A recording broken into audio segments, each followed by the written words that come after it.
Oh, and we are back. It is the week 7 recap, week 8 preview. We got some spreads coming at you. We're making the lines on the fly right now. We have not talked about this.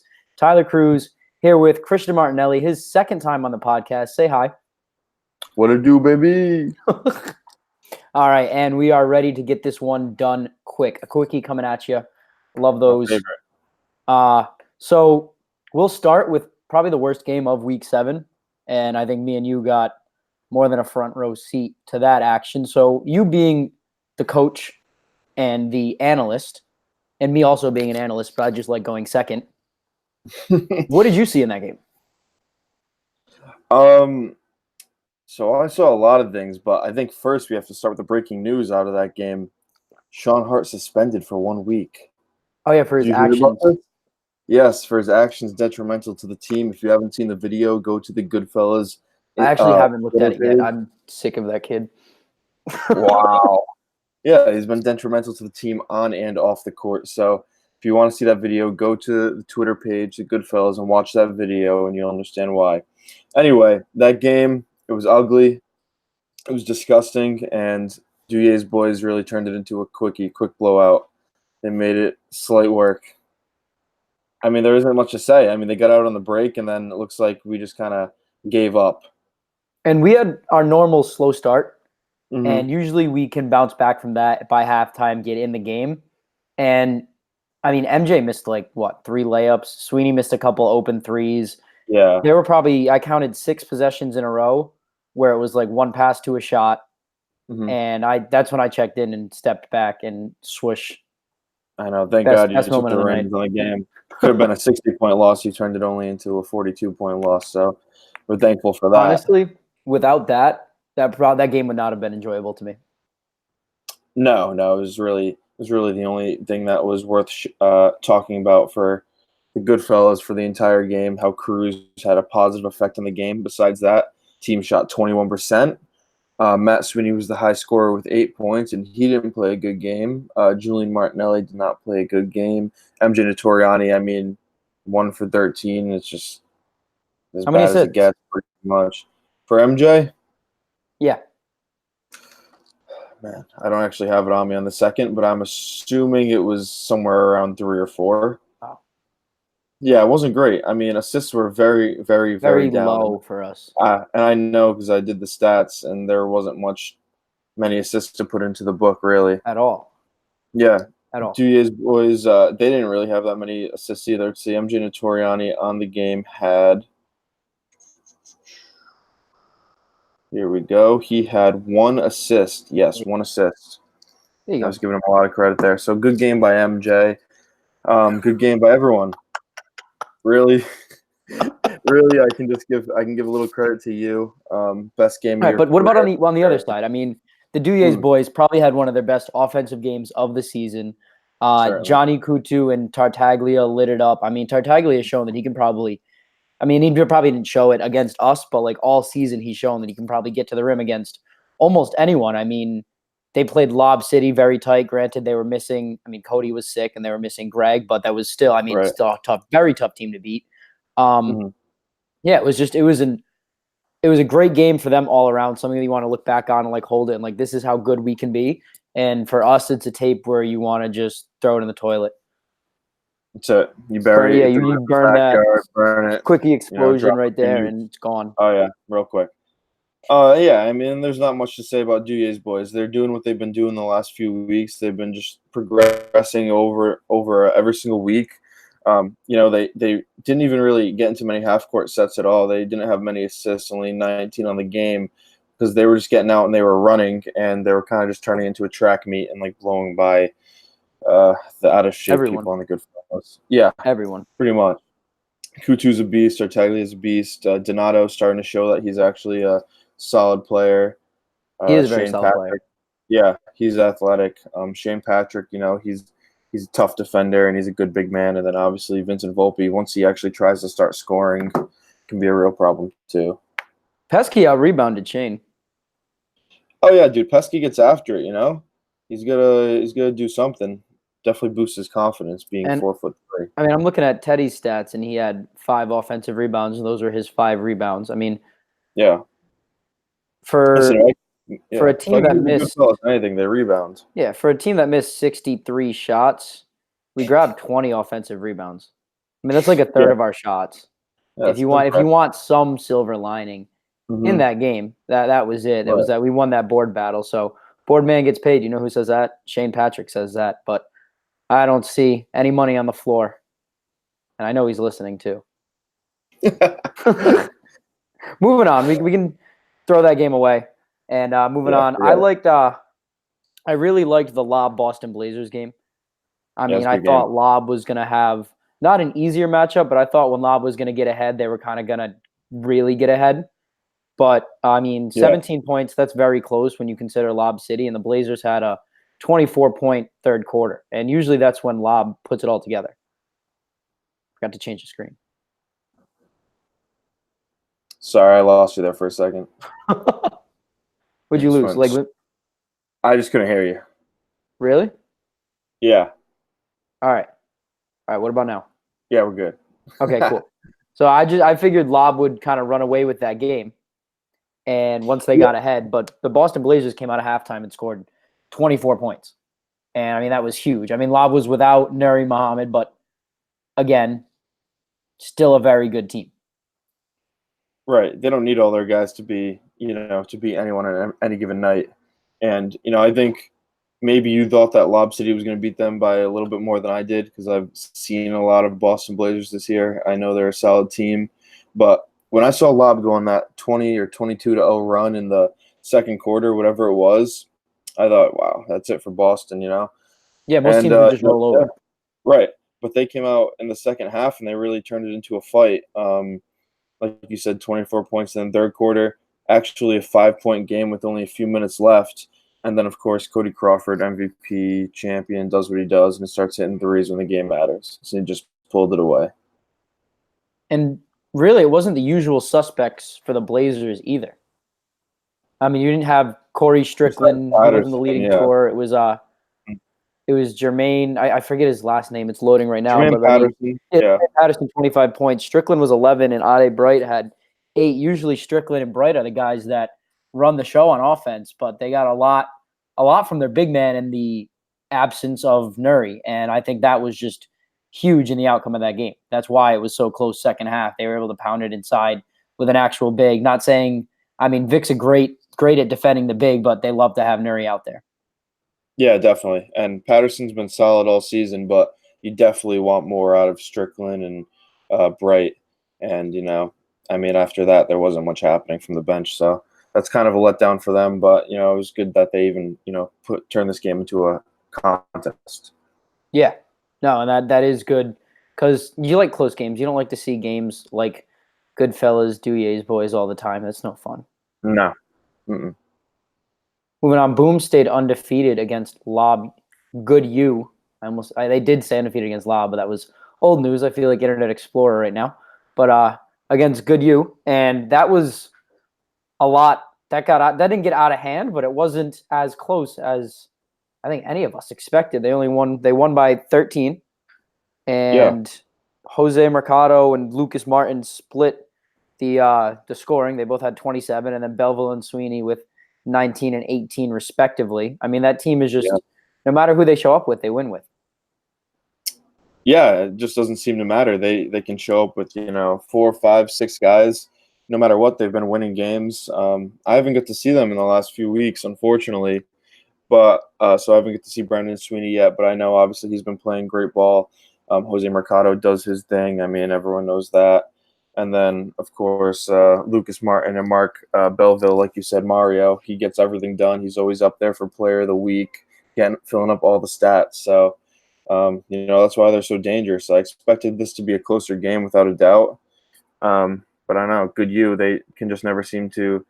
I said a few weeks ago, their biggest detriment is like attendance. They don't never have all their guys to come. And I feel like when all their guys come, they have a chance to be the best team, but it never happens. So that's their issue. Definitely attendance is huge. I mean, you see it makes a difference in even the blowout games like the Blazers game. I mean, if Nuri was there, that would have been not even a close game at all. Good U only had 6 guys to Boom's 4, but still they didn't have their guys. I mean, we expect Boom to have 4 every night. St. Hours led the way there with 25 points, and then Van Fetchman with 19. And they all shot pretty well from three. I mean, 36% as a team. Boom had 45%. They just had an unreal shooting night from the four of them. And I gotta give some shout out to Belleville. He's right. I did say that like the stats get boosted with four players, but they do play a different brand of basketball than if any other team would only have four players. Yeah, I mean, obviously the stats are going to be boosted, and it looks great because no one has less than 18 points. But I mean, usually there's one or two guys that are going to hold you down. That's a great starting four right there. And obviously they've already shown that they're capable of beating everyone and anyone, and that's why they're number one in the power rankings, and they deserve it. Yeah, and they do deserve it. I hope they match up with either Lob or Goodhue in the playoffs, hopefully in the finals. That would be an amazing game. But we'll actually talk about a close game now. Keep you guys on your seat a little bit. Halfway Crooks Werewolves, 4-point game. I set the spread at 4.5 and picked the Halfway Crooks to cover it. So there you go. Genius. Betting genius right there. That was my play of the week, but I didn't say it. My play of the week might have been the Goodfellas, but I mean, that's just out of the kindness of my heart. Mm-hmm. But Zach Marikis probably with his game of the season, 29 points. Hansen with 13. I don't know if it was Marikis. I think they screwed that up. I think it was someone else. Greg or Kevin? Yeah, one of those two. I didn't see the game, though. So fake Zach Marikis had 29 points. He shot 50. So yeah, it was probably Greg Bell. I mean, looking at the stat line, 13 for 23, 56.5, or Kevin, because he only took 2 threes. So it couldn't have been like Lincoln or anyone like that. Joey's brother, 10 points. Joey, wow. I had a better stat line than Joey. I had less points, but 2 for 11, man. All from three. Must have been tired. He plays Monday nights, drops a lot of points. Yeah. I'll give him benefit of a doubt this week, but and he has to next deal week, with you guys could have won that game with a couple more threes from Joey Zacco. I wouldn't have made a difference. That's why I can talk. But I mean, for the Werewolves pulling it out, Heston always comes through. Yars with probably, there was his second game, and I think he's still getting acquainted a little bit. But I mean, you saw him hit a couple threes late in that game. He's obviously out there. He can score with probably anyone in the league when he does turn it on. And when you have Gino in double figures, it's just tough to beat with those three out there. Yeah, dude, that's a very good three. The Werewolves, obviously, they're kind of just like a mystery from like week to week. You don't know who's injured, who's hurt, who's showing up. But you do know that Heston is going to play great. More likely than not, he's going to be on, somewhere around, 20-something points, 10-plus rebounds, 5-plus assists. And then, yeah, like you said, their new pickup, Brian, he's probably, he's so used to shooting on 10 feet. He'll probably get the hang of it come playoff time. No, he played a couple seasons ago. Oh, did he play? Okay. Still, I mean, he's probably a little bit cold coming in out of nowhere. Gino finally scoring some points here. I saw him dunk. That was surprising. It's funny when Gino dunks. He always goes for the two-hand, and then he kind of swings his legs. It's always got one dunk in his package. That's it. That's a short guy dunk right there. I could use all your momentum. And yeah, I mean, this was a good game. Good game. I think the Werewolves are definitely a better team, though. I mean, Halfway Crooks, I can't really say they're good until they can win a close game. I mean, they've had a million of these, 4 to 10-point games that they just can't pull out. And you got to be able to pull out, especially on a Cookie podcast. Yeah, and I think if you want to get some love on this podcast, you gotta win some games. But the Halfway Crooks, I think they are a better team than what their record shows. If they have all of their big men, it's kind of hard to guard them, but also it's easy to run. But it's just like it's hard. I don't think there's anyone.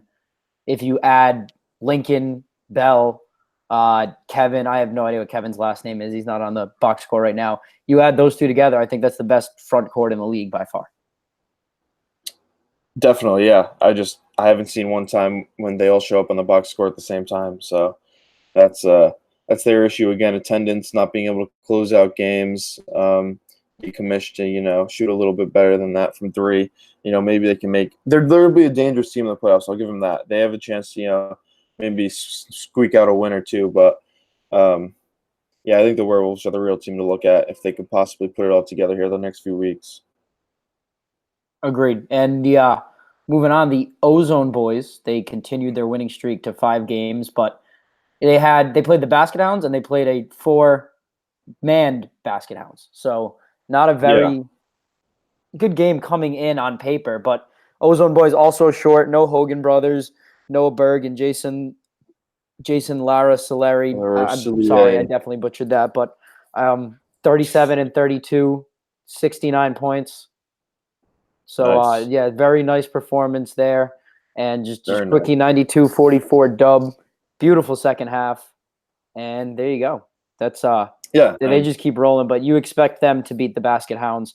I can't wait to see them matched up against a really good team come playoff time. I mean, next week is going to be good too. Them versus Duyer's boys. I'm looking forward to that one. That might be game of the week.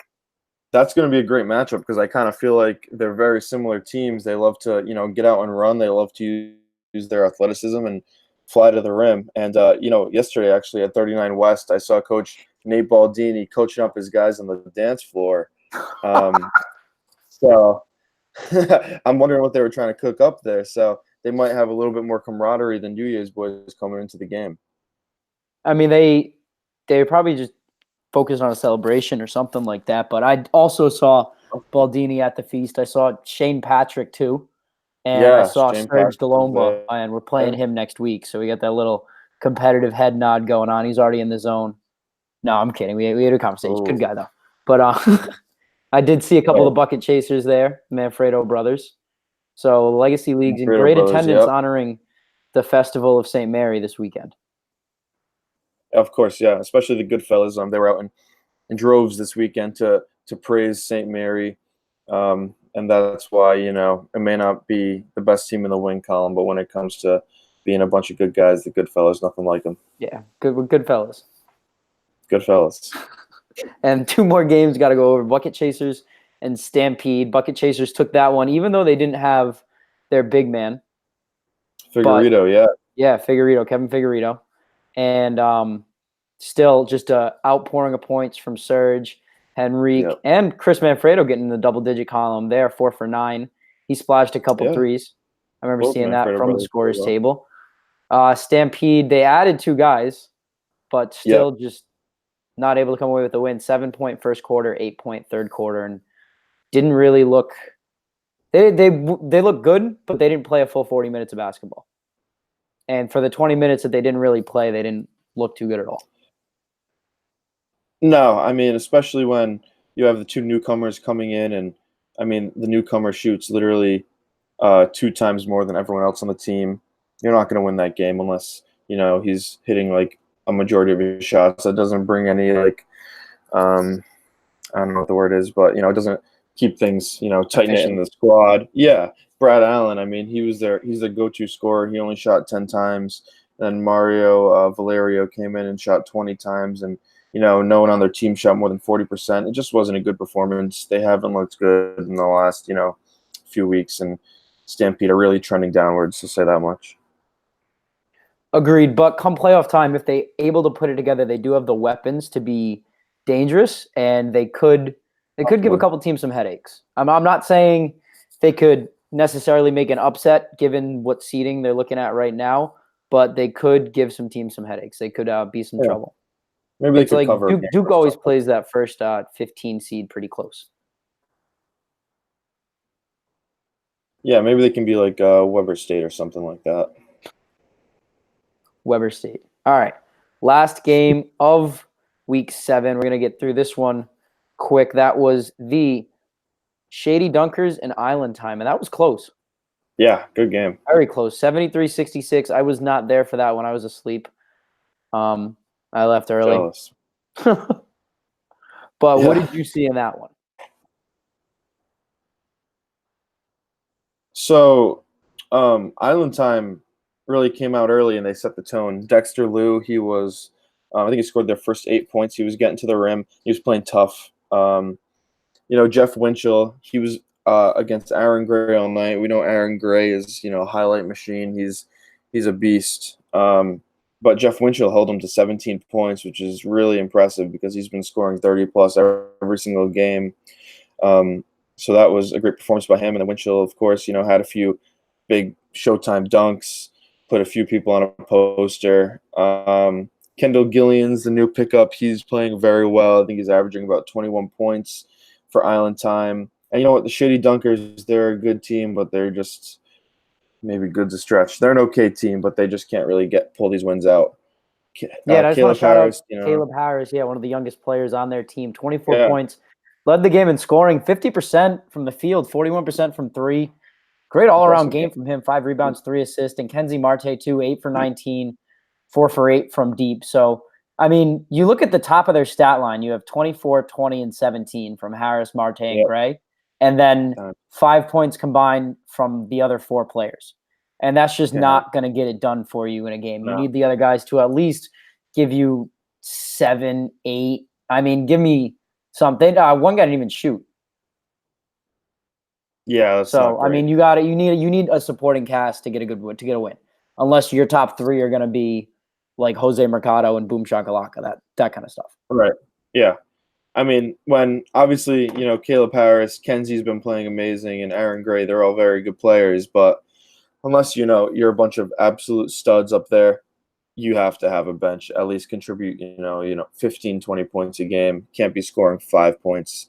It's just not good at all. I mean, Island time, you look through their roster, it was, you know, consistent 21, 18, 15, 9, 8. So, I mean, that's how you win games right there. You keep it consistent. And, you know, if Shitty Dunkers, you know, had another guy or two, maybe they'd be one of those interesting teams. But, you know, without that bench, they can't really get much done. Agreed. And now, my favorite part of the podcast. Oh yeah, let's get after it. Yeah, let's spread them. Let's make these spreads. Boom Shakalaka, Boston Blazers. Boom's got to be favored. Of course. I'd say at least double figures. Yeah, somewhere in the 15-point range. I was feeling. Yeah, I was just about to say maybe give him 15. You ready for that? So we'll do what? 15.5? Yeah, that's fair. 15.5. Okay, player prop. We did Jose last week. Okay. If you want to go with anyone, could go maybe Lucas Martin, 3-pointers. We're on the exact same page. I would set that at. Are we doing 3-pointers attempted or 3-pointers made? I'd give him 6.5. 6.5. 6 solid. 6 solid. Give it an opportunity for a push. Sure, why not? He loves the pull wins on a push. True. So it's like us getting in the game. Yeah. All right, let's set it at 6 then. Awesome. There's all right. Very good chance for that will happen. Lucas Martin over under 6 points. Boom Shakalaka favored by 15.5. Let me just write this down real quick, but definitely going to be a good game. I mean, Boom Shakalaka has the size to match up with the Blazers, and they have the shooting ability too. I mean, Ade Bright can get into the lane. Cody Strickland can shoot it. Corey Strickland. And they're just an all-around good team. I think they match up very well. So it's got the potential to be close, and that's why we're not in the 20-point range, in my opinion. Yeah, I think Boston showed, especially last week, they have the potential to play against the top-notch teams and really make it a good game. So I think we've got to show them a little respect to keep it at, 15 points. I assume Boom.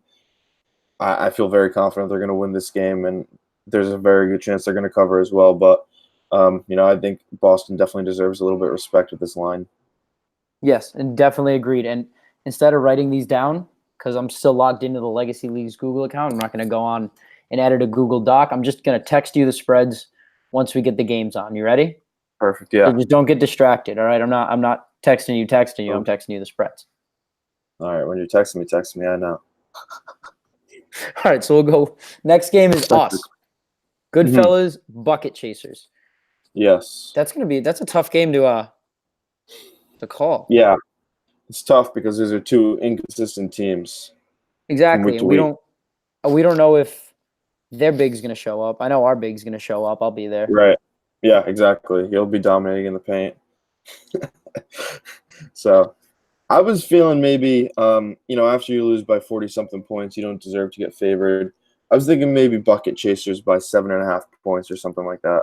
You gonna give him 7.5? I was thinking 4.5, 5.5. I just don't know how much respect the Goodfellas deserve after that game. I You mean, just it's don't just know what one they loss. are. One loss, but it says a lot. Bucket chasers with a big 20-point win over a team that the Goodfellas only beat by 5 or 6 points. So, I mean, you want to go a little lower, we can go lower. I just think that there's No, a better chance. you've convinced me. You've said enough negative stuff to definitely convince me. So I'll go bucket chasers plus 7.5. Battle of the 3 and 4s. There's 3 and 4 teams right now. 3, 4 and 3 teams. Then the Ozone Boys 5 and 2. Lob and Good U, and then boom. Yep. So we're barely cracking the top 10 here, Christian. Coach, Yeah. what have you got for us?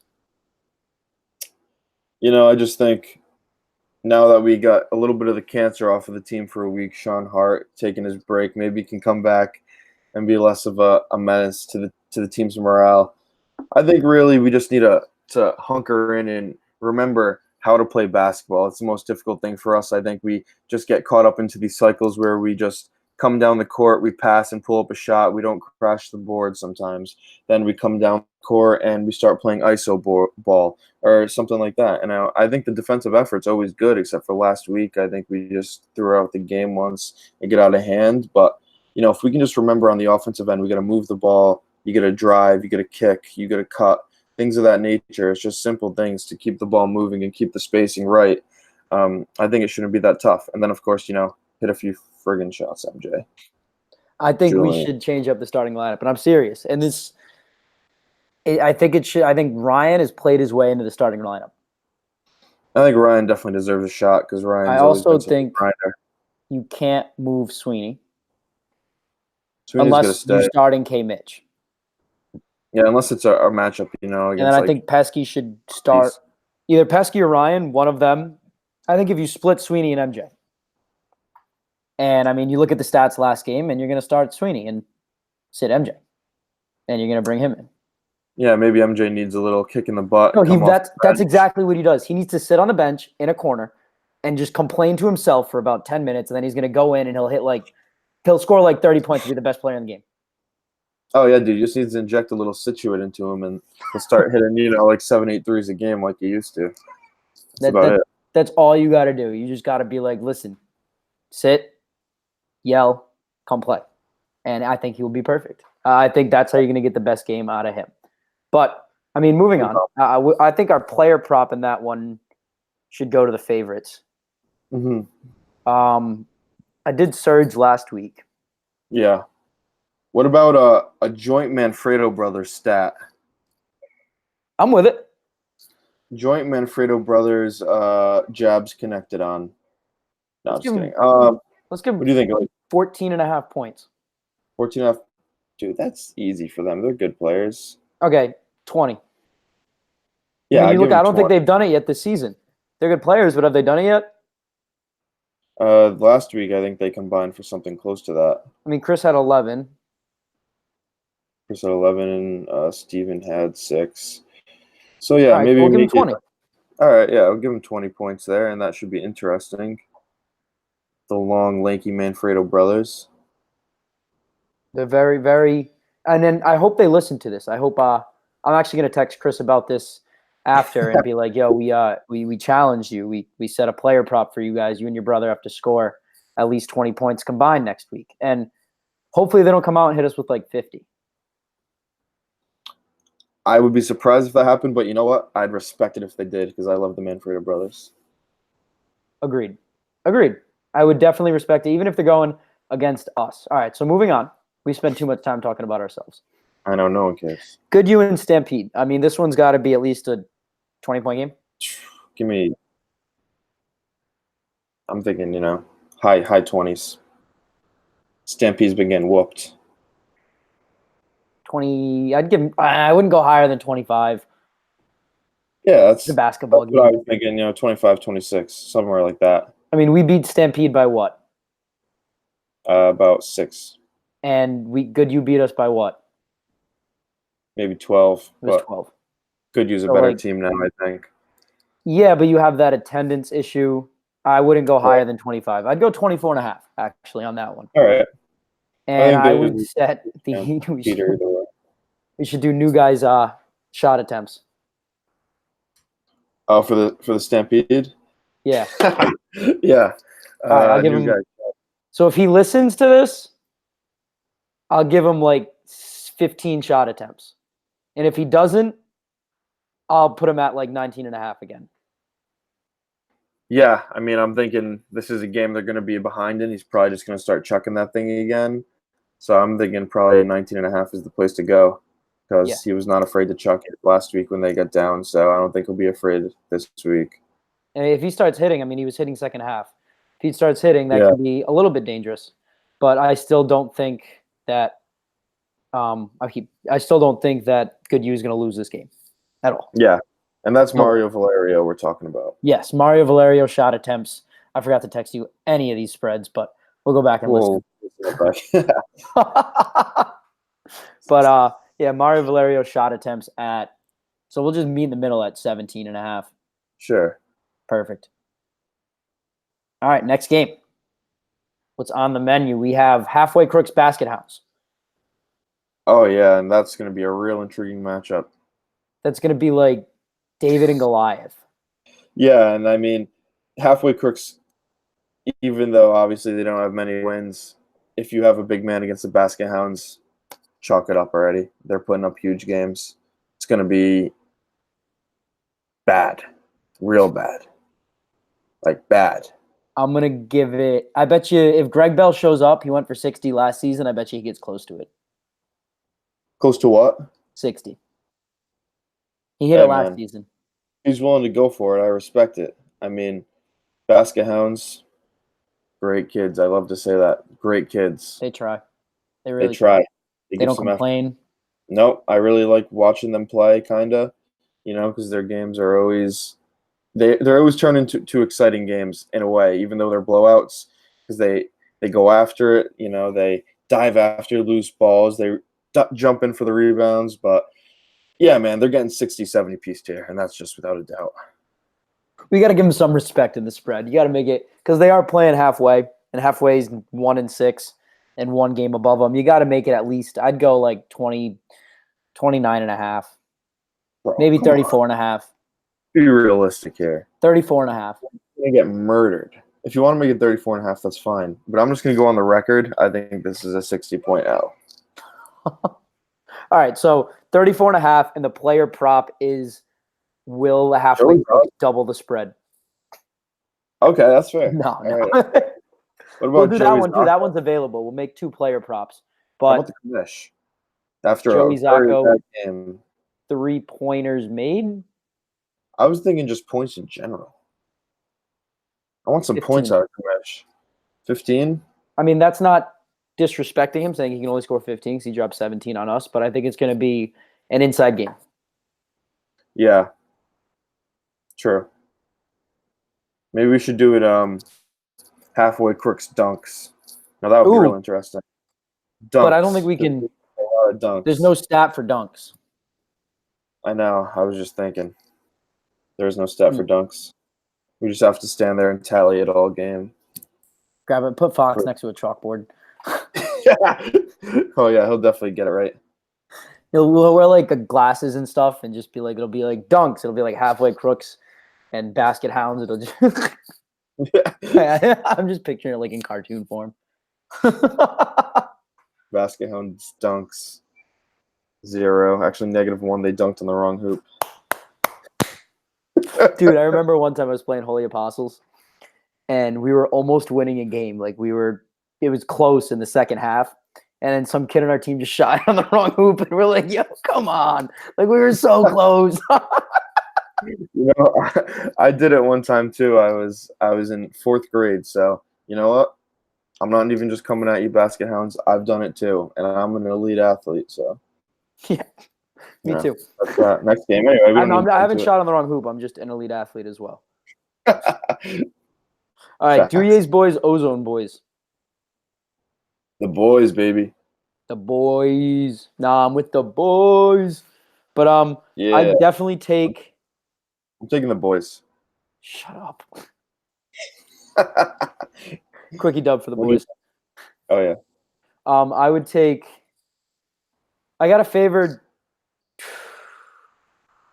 I think go with Dewey's, man. I got a favored Dewey's. No, Ozone Boys is a better record. I mean, yeah, Ozone is a better record. Yeah, but that doesn't mean everything, you know. I They've think also had they've had a much easier schedule. Yeah, and that's without Yeah. a doubt. Okay. They've played, literally all the worst teams in the league. I think Ozone's a really good team, but there's no denying that they've played, a lot of the worst teams in the league. I think, Dewey's is definitely, if they're favored, it's not by nothing more than 5 points at all. Okay. I'd give them 5.5. Yeah, very, very similar teams. Honestly, I'm not sure if the Hogan brothers are back this week. I didn't see them. They weren't part of the congregation listening to Coach Nate on the dance floor, so I'm not really sure if they'll be back or not. Mm-hmm. So Agreed. that's really something to look after as well. And Duyes, I know they're going to have all their guys. They always have great attendance. And, after last week, that type of win, I think Bertucci's going to be hungry after last week. Oh, yeah, after he got clamped right up. Who clamped him up? I did. Oh, yeah, you did. 0 for 6 for 0 for 6. But I think and we could set him a player prop. I'd give him 6 points. 2 threes. Be nice.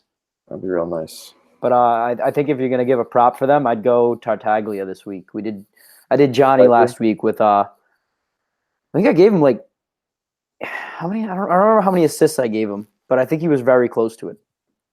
Yeah, I think he had about 7, 8 assists. All I know is he had 18 rebounds. He was a monster on the boards. Oh no, he was with the Duyes boys last year. He was their big man. Yeah, dude, Johnny Kutu, he can really do a little bit of everything, and that's why he's one of the best players in the league. MVP but yeah, candidate 2 years in a row. And he will be again this year. No, yeah, this is no the second beating Jose. And that's kind of just like an ongoing joke because I would always push for Kutu to be the MVP, even though we were like 2-7. Right. But like he led the league in points, rebounds. He was up there in assists, and he led the league in steals. Wow. So like that's MVP, but we were 2-7. Right. So can't be too valuable then, huh? Mm-hmm. Yeah. Mm-hmm. But yeah, obviously we all know who's winning MVP this session. We don't even have to act like it's going to be a surprise when Jose Mercado wins. Best team, best player. I honestly thought you were going to say it was me for a second, like just for the sake of the podcast. But no, yeah, I completely agree. Best player on the best team, Jose Mercado. I think Lob City will get an offensive award or something like that. But that's going to be a very, very unanimous decision by far. Yeah, I mean, I already know where my vote's going. So if I have a vote, I don't know. I probably wouldn't give me a vote. Yeah, you'd have a vote. Your votes count twice. Okay. Oh. Because you intern. So everyone better be nice to me. That's all I'm saying. If you want some votes, I take a little, a little backhand payment, maybe in the bathroom. Stop. Nothing happens in the bathroom. Just give me the payment. Stop. Anyway. All right, so I'd set Tartaglia at 23 points. 22.5. Player prop. Yeah. And I think he has a really good matchup this week, too. I'm sorry. I mean, what? Just laughing. You're thinking about what I said? Yeah. Right. Well, he does have a tougher matchup this week if the Hogans are back. It's going to be harder for him to get inside, I feel like, because they do kind of pack the lane very tight. But if he can shoot it, and if all the attention goes to Kutu like it usually does, then he will find some wide open driving lanes. Yeah. I think him versus Jason Larosilier, I think that's how you say it. I think that will probably be the matchup offensively, defensively. They'll be really good. They're two of the best dunkers in the league, two of the more athletic guys. So I'd love to see that matchup. And I really want to see Vincent Volpe, try and start scoring. He grabs rebounds, he gets assists, but he's been a little bit patient on the offensive end. Like if they want to win this game, he's going to have to put up a good performance because Ozone's big and athletic, and Kutu and Tartaglia may not be able to have as good a games as usual. Yeah, and Kutu and Tartaglia will definitely. I mean, they'll be up there on the scoring They'll be up there scoring, but I don't know if they'll combine for 50 like they did last week. But they will definitely. I mean, I wouldn't say they have a bad week. But No. last but not least, I'd give the Werewolves this favor, but I think this game is going to be very good. Island Time Werewolves, the late one. Yeah. And that's because of the addition of Kendall Gillians. But I would definitely – I'd favor the Werewolves, but I would not be surprised if Island Time took this one. Yeah, this is like the closest thing to a push I can think of right now, especially with Jeff Winchell. I've been realizing week after week his defensive ability. You put him on Heston and things get real interesting. That's a really good matchup there. So, I mean, Island Time, they showed last week they can win in that late night primetime setting. So, who says they can't do it again? Agreed. And I think you still have to favor the Werewolves a little bit. Yeah. But single digits under 5, I'd go Werewolves -3. Yeah, 3, 4. I think anything in that range is pretty fair. You don't, like I said earlier, you don't know what you're getting with the Werewolves week to week. And Island Time is definitely hitting their stride a little bit here.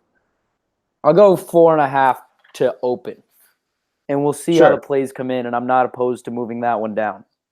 Oh yeah, in the next 24 hours, who knows what can happen? Yeah, spreads definitely. 24 hours. Yeah.